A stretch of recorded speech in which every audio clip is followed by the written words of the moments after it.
Assalamualaikum warahmatullahi wabarakatuh. Perkenalkan, nama saya Zikrullah dari kampus Tai Al-Azhar Goa, Prodi Hukum Keluarga Islam. Pada kesempatan kali ini saya akan membahas tentang perkembangan hadis pada masa Rasulullah, perkembangan hadis pada masa sahabat, dan perkembangan hadis pada masa tabi'in.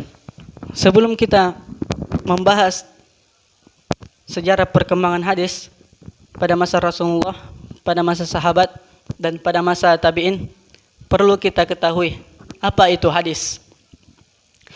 Hadis disebut juga sunnah, adalah perkataan, perbuatan, dan ketetapan dan persetujuan dari Nabi Muhammad SAW yang dijadikan landasan syariat Islam. Hadis dijadikan sumber hukum Islam selain Al-Quran. Dalam hal ini, kedudukan hadis merupakan sumber hukum kedua setelah Al-Quran. Saya akan membahas yang pertama, perkembangan hadis pada masa Rasulullah SAW. Membicarakan hadis pada masa Rasulullah SAW berarti membicarakan hadis pada awal pertumbuhannya. Maka dalam uraiannya akan terkait langsung dengan pribadi Rasulullah sallallahu alaihi wasallam sebagai sumber hadis. Rasulullah sallallahu alaihi wasallam membina umatnya selama 23 tahun. Masa ini merupakan kurun waktu turunnya wahyu dan sekaligus diwujudkannya hadis.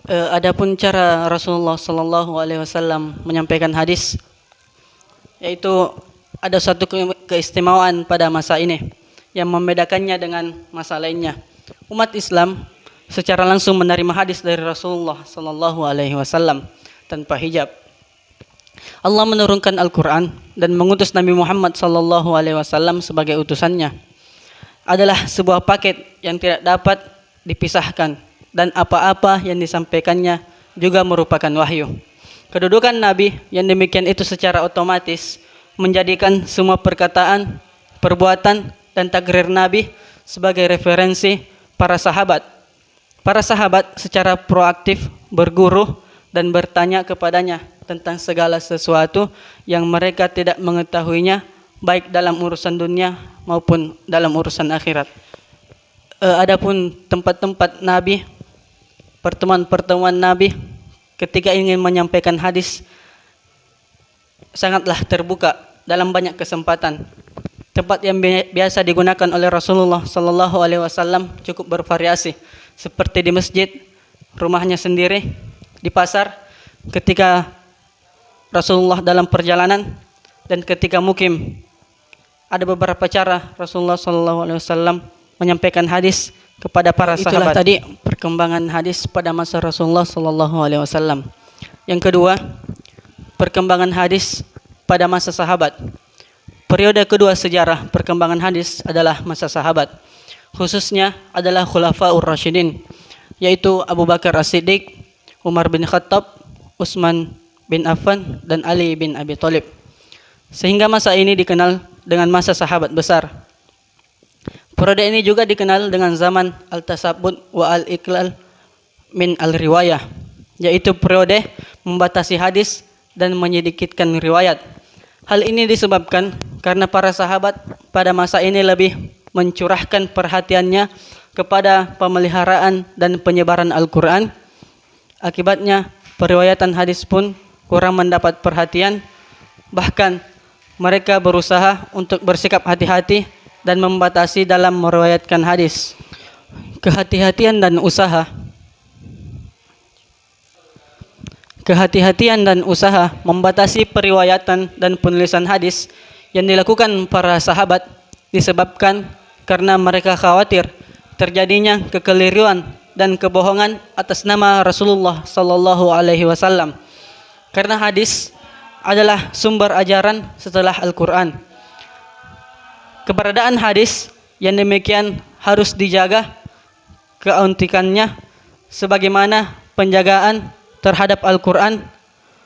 Oleh karena itu, para sahabat khususnya Khulafaur Rasyidin dan sahabat lainnya seperti Az-Zubair, Ibnu Abbas, dan Abu Ubaidah berusaha keras untuk memperketat periwayatan hadis. Dan yang ketiga, perkembangan hadis pada masa tabi'in. Pada dasarnya, periwayatan yang dilakukan kalangan tabi'in tidak berbeda dengan yang dilakukan para sahabat. Bagaimanapun mengikuti jejak para sahabat sebagai guru-guru, hanya saja persoalan yang dihadapi mereka agak berbeda. Yang dihadapi para sahabat pada masa ini, Al-Quran sudah dikumpulkan dalam satu mushaf. Di pihak lain, usaha yang telah dirintis oleh para sahabat pada masa Khulafaur Rasyidin, khususnya masa kekhalifahan Utsman, para sahabat ahli hadis menyebar beberapa wilayah kekuasaan Islam.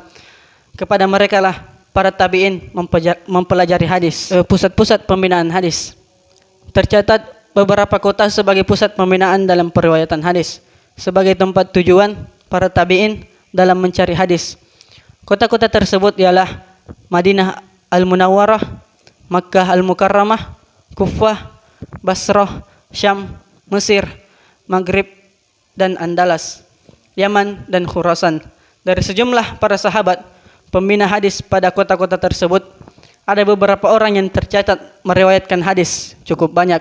Antara lain ialah Abu Hurairah, Abdullah bin Umar, Anas bin Malik, Aisyah, Abdullah bin Abbas, Jabir bin Abdullah, dan Abi Sa'id. Selanjutnya adalah tokoh-tokoh dalam perkembangan hadis sahabat kecil. Pada masa awal perkembangan hadis, sahabat yang banyak meriwayatkan hadis disebut dengan al-mukhsirun fi al-hadis.